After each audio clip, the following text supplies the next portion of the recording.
The year is 2040. An Arctic wind is howling over the Siberian tundra. It's barren land as far as the eye can see. And then, over the horizon, a truck appears.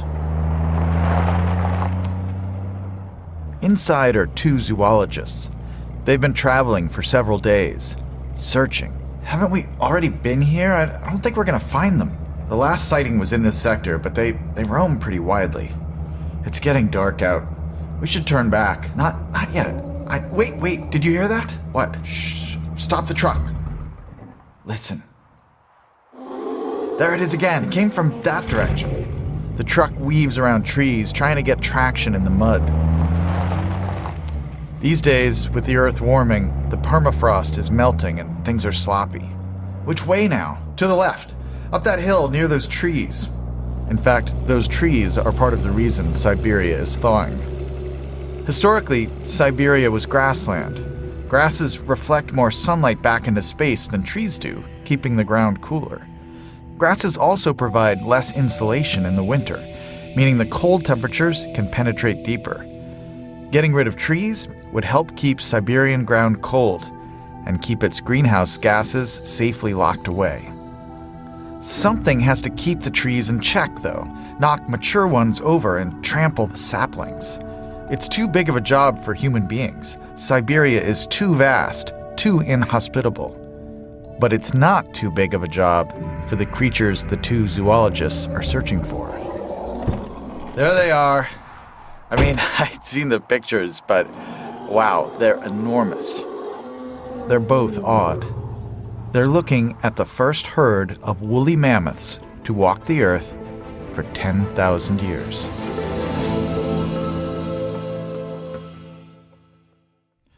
American Innovations is pleased to have ZipRecruiter as its presenting sponsor. Are you hiring? Posting your position to job sites and waiting for the right people to see it? ZipRecruiter knew there was a smarter way, and so they built a platform that finds the right job candidates for you. ZipRecruiter strives to lead the way in innovating talent recruitment for businesses of all sizes. ZipRecruiter learns what you're looking for, identifies people with the right experience, and invites them to apply for your new job. These innovations have revolutionized how you find your next hire. Stick around at the end of this episode. We sat down with Dave Tuttle, the Vice President of Product Strategy for ZipRecruiter, to talk about their commitment to innovation. And now, our listeners can try ZipRecruiter for free. That's right, free. Just go to ZipRecruiter.com/AI. That's ZipRecruiter.com/AI. From Wondery, this is American Innovations. I'm Stephen Johnson.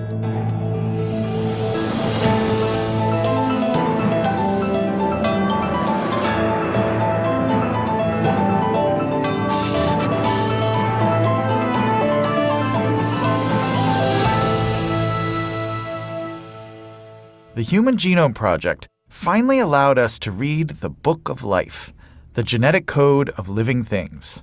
That code is made up of billions of bases from DNA, billions of A's, C's, G's, and T's. But reading the genetic code is one thing. Now scientists are learning how to edit that code, thanks to a genetic engineering tool called CRISPR. It's a tool that has the potential to transform our world. With CRISPR, scientists have been able to edit our genes to remove inherited diseases or risk factors. And they could go further, to give humans new traits and maybe bring back extinct species. The story is controversial in many ways. Many of the key scientists who helped develop CRISPR are locked in a bitter dispute over who controls the patent. And, unsurprisingly, for a tool that lets you tweak the building blocks of life, there are some huge ethical questions as well. This is the 6th and final episode in our series on DNA, Return of the Mammoths. But before we get to those mammoths, it's Spain in 1989, in a salt marsh along the coast. A flock of flamingos scatters, as Francisco Mojica splashes into the water. Mojica is a biologist studying bacteria, and after he collects a water sample, he returns to his lab to analyze its DNA. It's mostly normal DNA, but one part strikes him as odd. Next to one gene, there are 5 small stretches of DNA, each 30 letters long. They're palindromes, words that read the same both forward and backwards, like rotor, kayak, reviver, race car.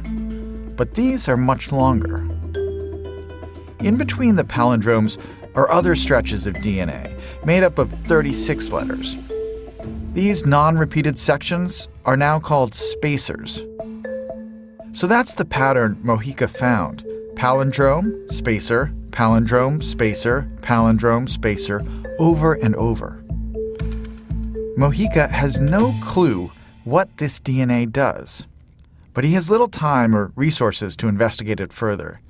He takes a job at a small university in Alicante, Spain, that lacks decent lab space.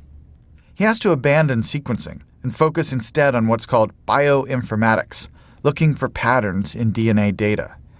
It's cheap work that he can do online. Then, in the late 1990s, he switches to those non-repetitive spacers.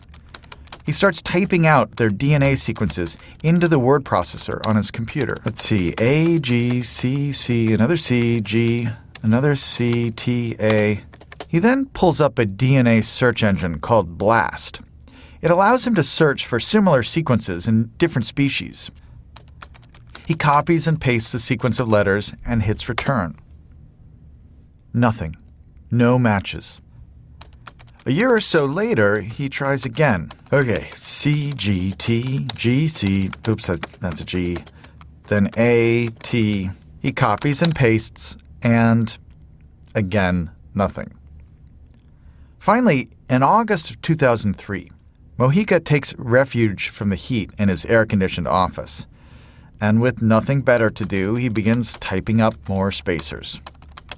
By now, there's far more genetic information out there. And when Mojica copies and pastes the DNA sequence, bingo, he gets a match.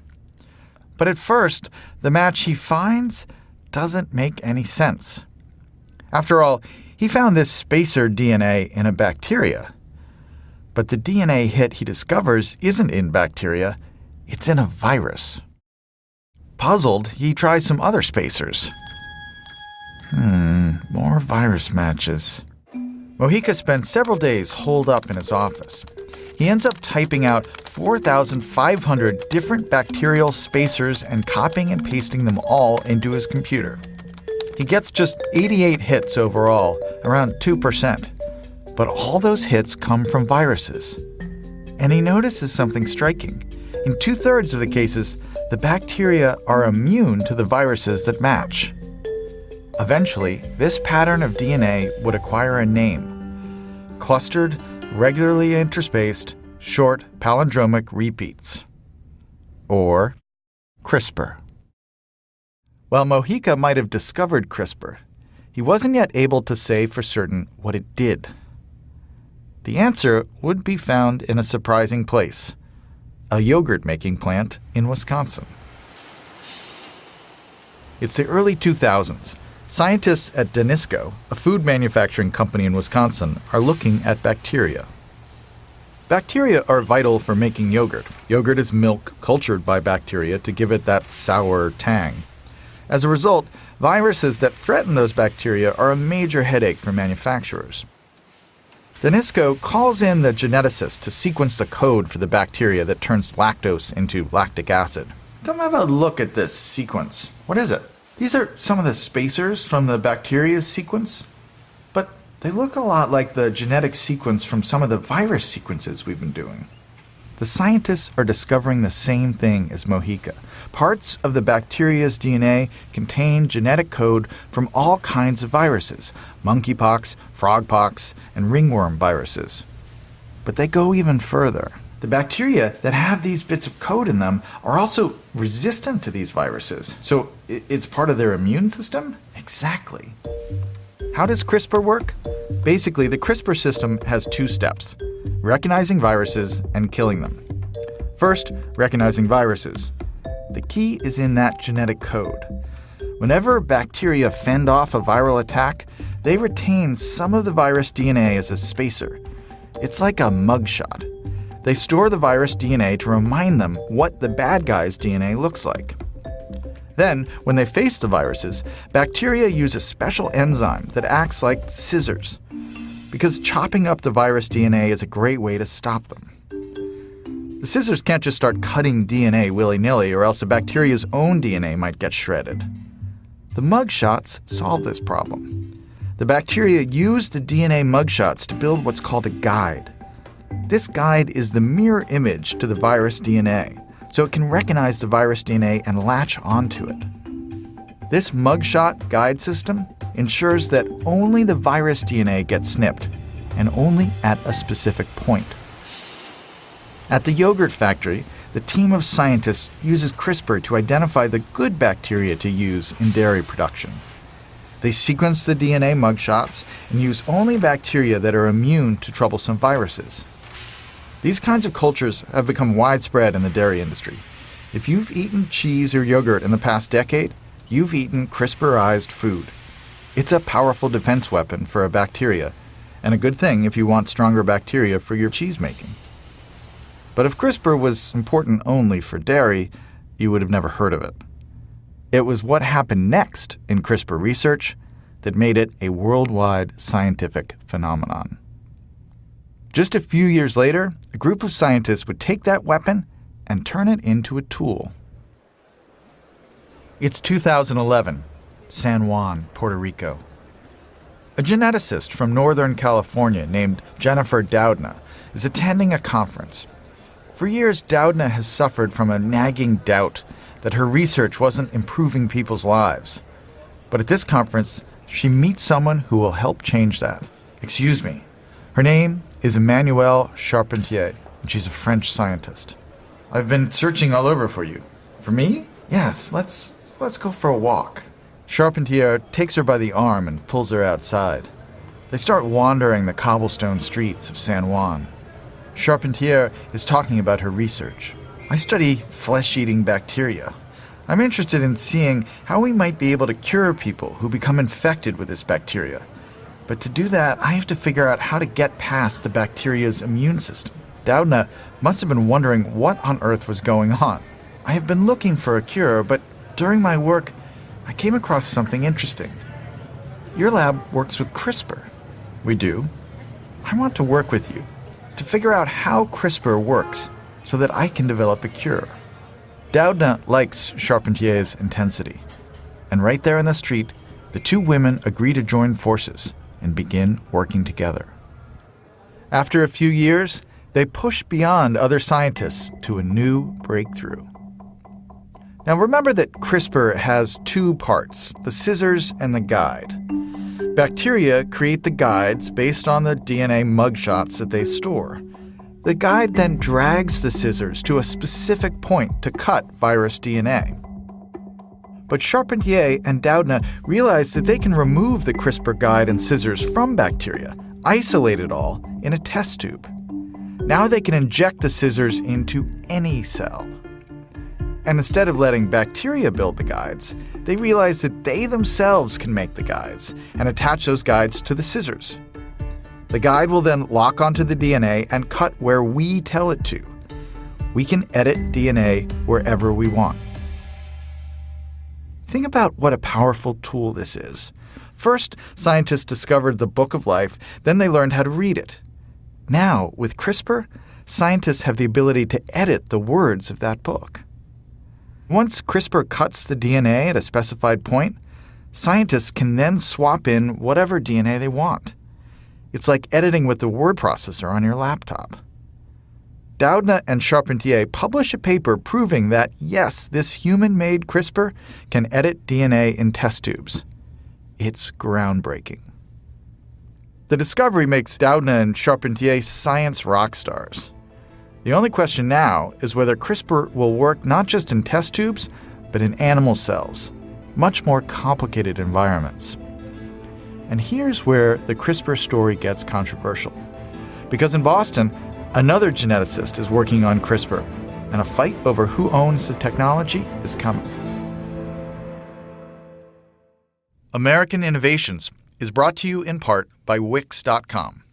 If you're an innovator with a great idea, Wix can help you realize it.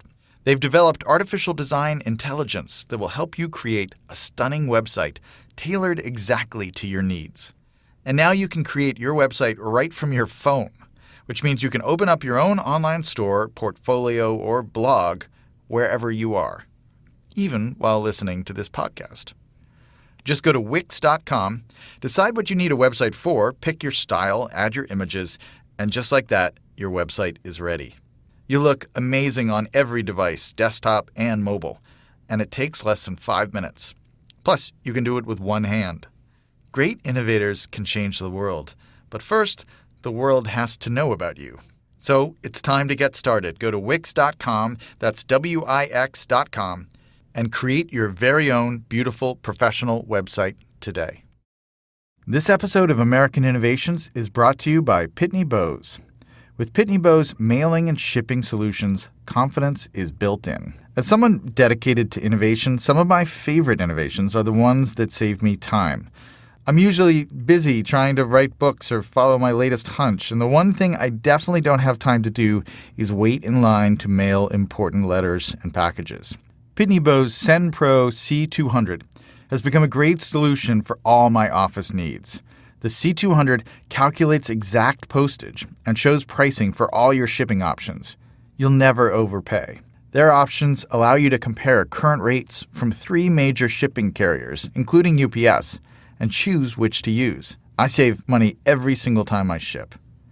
Spend your time inventing the next big thing, not thinking about shipping. If your business mails or sends anything at all, you'll save more with a SendPro C200. And you can start saving today. For our listeners, Pitney Bowes is offering a free 60-day trial for all its C200 models. Visit us online at pb.com/AI to learn more and start your free trial today. That's pb.com/AI. Terms apply. See site for details. When the geneticist Feng Zhang was 11, his family emigrated from China to Iowa. Despite the cultural shock, he was a precocious scientific talent. He won medals at national science fairs in high school and was so young-looking that when he became a professor in Boston at the age of 29, he was often mistaken for an undergrad. One day in 2011, Zhang attends a talk in Boston. Zhang is bored stiff, but instead of taking a nap, he pulls out his laptop and Googles a term that the speaker mentioned. CRISPR. CRISPR. What he reads will change his life. Zhang has been searching for years for better ways to edit DNA, and he immediately recognizes the potential of CRISPR. He's so excited, in fact, that when he flies to a genetics conference in Miami 2 days later, he hardly leaves his hotel room.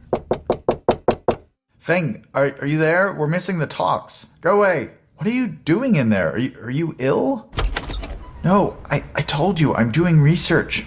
We flew all the way down here for these talks. You can't just sit in your room on your computer. What are all these diagrams you're drawing? Keep them in order. It's called CRISPR. I'm figuring out how to make it work in human cells. There must be 100 pages here. Have you even eaten today? I think so. Now go, let me work.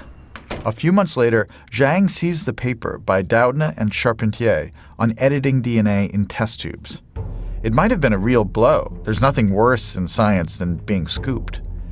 But he takes comfort in one thing. They haven't edited DNA inside actual cells yet. Zhang sees an opening. He works like a demon for several months and introduces some clever tweaks to make CRISPR more efficient. And in the end, Zhang wins the race by a hair. He publishes results on editing human cells in January 2013, just weeks before Doudna's lab succeeds. The discovery of CRISPR is a massive achievement, one that could revolutionize medicine. And both Doudna and Zhang's team know it's also one that could make a lot of money. Both sides rush to patent their discoveries. In 2012, Doudna's lab files for a patent on their gene editing technology, calling it the discovery of the century. Zhang's lab files for their own patent a few months later, but crucially, they pay extra money to have their application reviewed more quickly. It's perfectly legal, but it means they can leapfrog over Doudna's application. The cost of that fee? Just $70. But at the end of the day, it's Zhang's lab that gets the patent first. Doudna finds out via email and is crushed. After all, her lab first showed the world how to edit DNA with CRISPR. Zhang's side argues that the big difference is that while Doudna's work was in test tubes, Zhang showed that CRISPR could work inside plant and animal cells. Doudna's side claims that Zhang's work is simply an elaboration of their original research. In other words, their discoveries are what should count. But the patent office rules that Zhang's application is different enough from Doudna's that they can have their own patent. Doudna's team decides to fight that decision in court. After all, gene editing inside cells might be the most important and most lucrative application of CRISPR. Doudna herself told reporters in a teleconference call after losing the first court ruling that she plans to push on with her own patent application. They will have a patent on green tennis balls. We will get a patent on all tennis balls. At the time of this recording, the case is still ongoing. Billions of dollars and Nobel Prizes are potentially at stake. While the scientists fight over patents, the science itself has the capacity to transform biology. By targeting very specific genes, CRISPR has already enabled scientists to alter the color of flowers and mice through directly editing their genetic code. And that's just the start. Zhang has said that many hereditary diseases could be eliminated through the use of his tool. And then there's the possibility of bringing back extinct species. Which brings us back to the mammoths. Woolly mammoths may be extinct, but their close relatives, the elephants, aren't. And scientists could potentially find enough mammoth genetic information in mammoth remains frozen in the ice in Siberia. They'd scour the mammoth genome for DNA that made mammoths unique, gave them huge tusks, a woolly coat, and so on. Then they'd use CRISPR to splice those genes into the elephant embryo's DNA, which, because it's an elephant embryo, should grow just fine within an elephant womb. The result wouldn't be pure mammoth. It would be a mammoth-elephant hybrid. Scientists call this process de-extinction, bringing species that have left the Earth back to life. And it raises some big ethical issues. Mammoths are pachyderms, which tend to be highly intelligent and highly social creatures, much like us. But the first few of these animals would be all alone. Should we create lonely mammoths? And that's assuming the DNA editing process goes smoothly. Genomes are complicated things, and tweaking one gene will almost certainly lead to unintended consequences. So what if severe birth defects arise? How far are we willing to push things? These questions become even more fraught when we talk about resurrecting other species. In theory, scientists have all the genetic information they need to revive our hominin cousins, the Neanderthals. But would that first Neanderthal child be an outcast? Could it ever truly find a place in human society? We just don't know.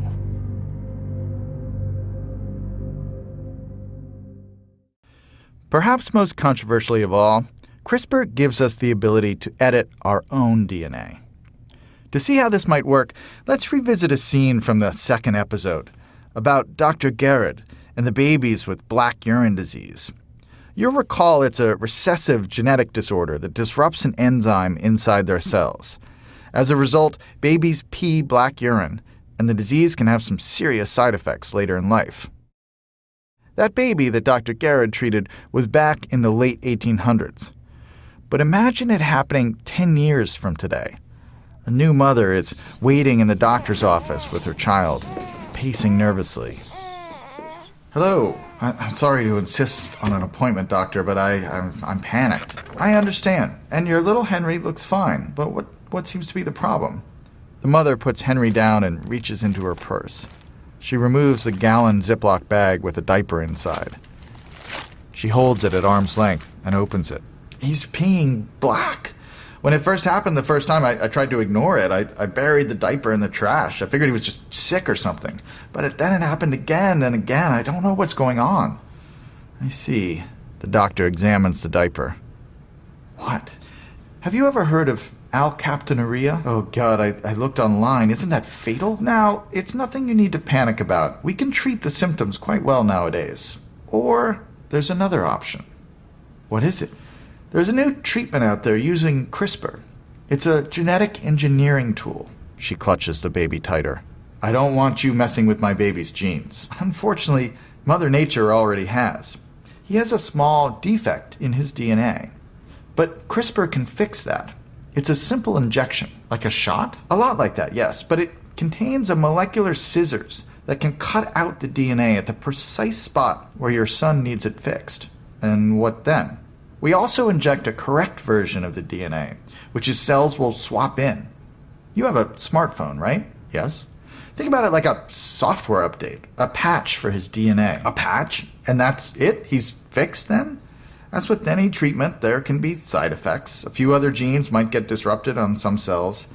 And it might not fix the defect in every cell, but essentially, yes. CRISPR is highly specific. And unlike some drugs which just treat symptoms, this actually fixes the disease at the source. If you can afford it, I highly recommend it. The mother thinks it over. It seems drastic, uncharted territory. But she does want what's best for her child. We're not there yet.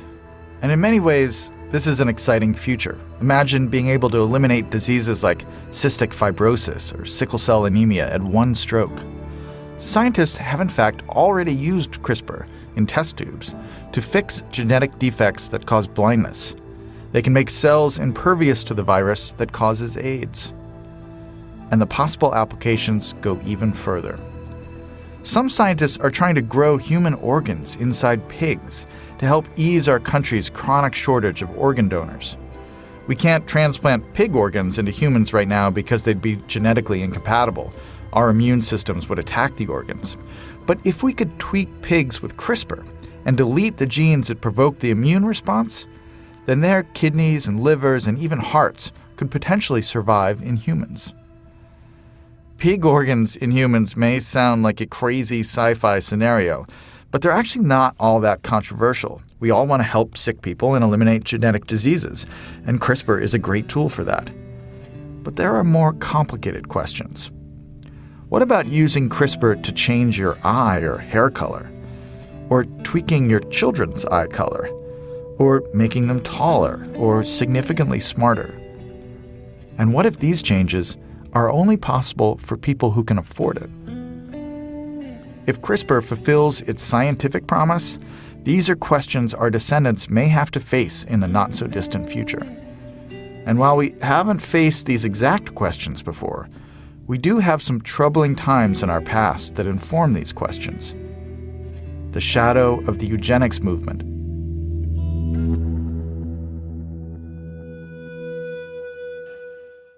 Innovation is often portrayed as a moment of sheer genius that lights the world on fire. It can seem that way in retrospect. But on our show, we try to illustrate the tireless and often grueling efforts it can take to get the innovations that have changed our world. Take this company, Bombas. That's B-O-M-B-A-S. They make socks, but not just any socks. Bombas socks are the result of 2 years of research and development. Through this diligent R&D, they developed all of the elements for the perfect sock, like their Y-stitched heel for unparalleled supportive comfort, and their stay-up technology, which was the result of testing 133 tension levels to find the right one that keeps your socks up but is not too tight. That's a lot of work for a sock, but it paid off. Bombas are a significantly more comfortable, quality-made, and better-fitting sock than anything else on the market. I've been wearing mine for a few weeks now, and they really are fantastic.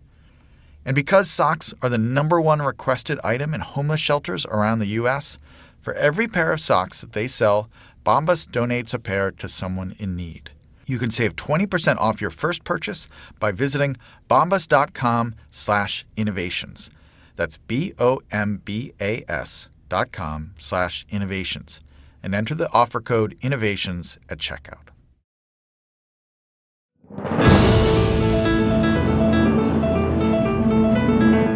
It's Kansas, 1920. At the annual state fair, teenagers scream as they whirl around on the rides. People hurl baseballs at milk bottles for prizes. There are all the usual attractions. But near the livestock pens, there's something else. Step right up, ladies and gents. Try your luck at Mendel's Theater, home of the world-famous Fitter Family Competition. A family of 4, a man, a woman, and 2 children, out for a day at the fair, stop in front of the building. Oh, I heard about this. At church. What is it? It's a eugenics booth. They judge the fitness of your family and give prizes. Judge them? Like the cows? You don't think we can win? I think we've got a fine family. Of course we do. Sure, let's go.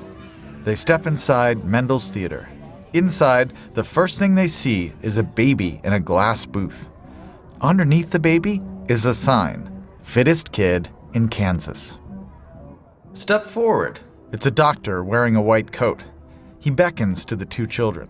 Come on, young lady. You too, young man. You look fit and strong. He leads the family onto the stage. In the front row are 3 doctors. They have clipboards and are jotting down notes. Turn to the right. Another doctor takes their height, weight, and pulse. He looks at the woman's waist. Good birthing hips. A few minutes later, it's all over. One of the doctors leads the family outside. How'd we do? A solid B+. That puts you in the top 10%. Do you think we have any chance of making it to the state finals? Unlikely. We've had several A+ families today alone. A look of disappointment flashes across the parent's face. But don't be too put out. We've already failed several families today. And you also earned this. He hands them a bronze medal. On the front are birds and bees. On the back is an inscription. Yea, we have goodly heritage. The word eugenics means good birth, and that's exactly what the eugenics movement aimed for. Eugenicists sought out people who they considered physically robust and mentally sound, athletes, professors, business titans, and encouraged them to have as many children as possible. That way, their good traits would spread, and future generations would be smarter, healthier, and happier. Many early eugenicists had backgrounds in breeding farm animals, and they wanted to apply the same principles of animal husbandry to human beings. We take great pains to breed good cattle and horses, they argued. Shouldn't we be even more careful with our own kind? While positive eugenics encourages certain families to have more children, negative eugenics tries to prevent other families, usually poor and minority families, from having any children at all. Supporters framed negative eugenics as a way to improve society. Poor families drain resources, they argued, and their living conditions spread disease. Eliminating them would benefit everyone. Although both types of eugenics, positive and negative, date back to the late 1800s, negative eugenics got a big boost with the rediscovery of Mendel's laws of inheritance in the early 1900s. Negative traits were suddenly easy to explain. Poor people had bad genes they passed on to their children. Eugenicists could in fact build family trees and use Mendel's laws to trace negative traits from generation to generation. Or at least, that's what they claimed. In truth, these family trees were bad science. Eugenicists would show up at orphanages and asylums and tenement slums, even circus freak shows, claiming they wanted to interview people about their lives. In reality, they were rooting around for signs of so-called degeneracy. And they cast their nets wide, studying shiftlessness, sassiness, sexual immodesty, a tendency to hold grudges, lack of civic leadership, poor dressmaking skills, and a propensity for loitering and other crimes. Today, the flaws in this work seem obvious. Some of those traits are vague. What's shiftlessness? Some aren't genetic traits at all. There's no such thing as a dressmaking gene. In addition, the traits that eugenicists condemned reflected obvious upper-class bias against the poor. Even more importantly, in making everything genetic, they completely neglected the role of the environment and society in shaping behavior. Other eugenicists turned to the law. Their research proved, they claimed, that ethnic groups like Jews, Russians, and Italians were, quote, feeble-minded. So to prevent the United States from being swamped with poor genes, they pushed to limit immigration for these groups. Unfortunately, Congress thought it had been proved and severely restricted immigration in 1924. Millions of people were then turned away from the United States, sometimes with heartbreaking consequences. Otto Frank, for instance, a businessman from Holland, was repeatedly turned down for a U.S. visa in the 1930s because of this law. His entire family, including his teenage daughter, Anne Frank, died in the Holocaust as a result. Even more notorious than the immigration laws, however, were the sterilization laws. Indiana passed the first sterilization law in 1907, followed by several other states. By the mid-1920s, doctors had sterilized 3,000 men and women total, with 2,500 in California alone. But it's a case in Virginia that truly opens the floodgates. Carrie Buck's life is rough from the beginning. She's born in Charlottesville in 1906 to a young woman who's poor and unmarried and has syphilis. Local officials eventually declare the mother a, quote, low-grade moron and take Carrie away.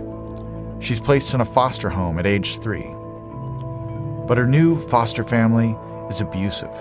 They refuse to allow Carrie to call them mother and father. They also rent her out to neighbors to do housework.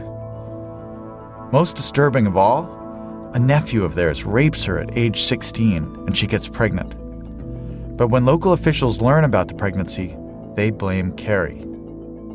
Buck's foster parents quickly move to have her sent away to the Virginia State Colony for Epileptics and the Feeble-Minded in Lynchburg, 60 miles away. When Carrie's daughter Vivian is born a few months later, the little girl is declared feeble-minded as well. She's then taken from Carrie's arms and sent back to live with the foster parents. Then, it gets worse. In 1924, when Carrie is 18, Virginia passes a sterilization law. The head of the colony she's at, Dr. Albert Priddy, is ecstatic. He's a eugenicist, but he's also a cautious man, and he wants to make sure the law is on firm ground. So he makes Buck a test case. If the courts uphold a surgery for her, then he can start sterilizing people left and right. Buck, naturally, opposes being sterilized. She can't afford a lawyer, though, so the court appoints one for her. Unfortunately, her court-appointed defender is himself an ardent eugenicist. He's even served on the colony's board before. As a result, her lawyer does almost nothing to defend her. He calls no witnesses on her behalf and barely cross-examines the other side's witnesses. For instance, at one point, the colony's lawyers try to prove that Carrie has passed down defective genes to her daughter. Their evidence? A social worker who testifies that Vivian, quote, has a look about it that is not quite normal. Not her. It. This is what passes for evidence, but the statement goes unchallenged. As one historian commented, a bystander might reasonably have reached the conclusion that there were 2 lawyers working for Dr. Priddy, and none for Carrie Buck. Not surprisingly, Buck loses the case. She appeals to the Virginia Supreme Court. Meanwhile, Albert Priddy dies of Hodgkin disease, and the colony's new superintendent, Dr. John Bell, replaces him on the docket. After that, the case is known as Buck v. Bell. The Virginia Supreme Court upholds the lower court's ruling in late 1925, so Buck appeals to the U.S. Supreme Court, which hears her case in April of 1927. During oral arguments, the colony's lawyers compare the Virginia sterilization law to compulsory vaccination, as if Carrie and others are a disease to eradicate. Again, her lawyer does almost nothing. The case wraps up April 22nd, and just 10 days later, the court issues its ruling. Speaking for the 8-1 majority, Justice Oliver Wendell Holmes Jr., a eugenicist himself, argues that Buck must be sterilized. He writes, "It is better for all the world if instead of waiting to execute degenerate offspring for crime, or to let them starve for their imbecility, society can prevent those who are manifestly unfit from continuing their kind." He concludes with one of the most notorious lines in court history: 3 generations of imbeciles are enough. Buck is finally sterilized in October 1927. In return for undergoing surgery, she's promised a chance to leave the colony and return to her foster parents. That might not sound appealing, but her foster parents are raising her daughter, Vivian, and Carrie wants to be involved in the girl's life. After surgery, however, the step-parents renege on the deal. They refuse to allow Buck back, and she's barred from seeing Vivian. Buck is crushed, but there's nothing she can do. And how does life turn out for Vivian? Not well. Despite being declared feeble-minded at birth, she turns into a vivacious young girl. She earns mostly B's in school and even makes an honor roll once. But in the early 1930s, smallpox sweeps through Virginia, and Vivian contracts it in the middle of 2nd grade and dies. Her mother, Carrie Buck, lives until 1983, mourning her dead daughter and the family she never got to have.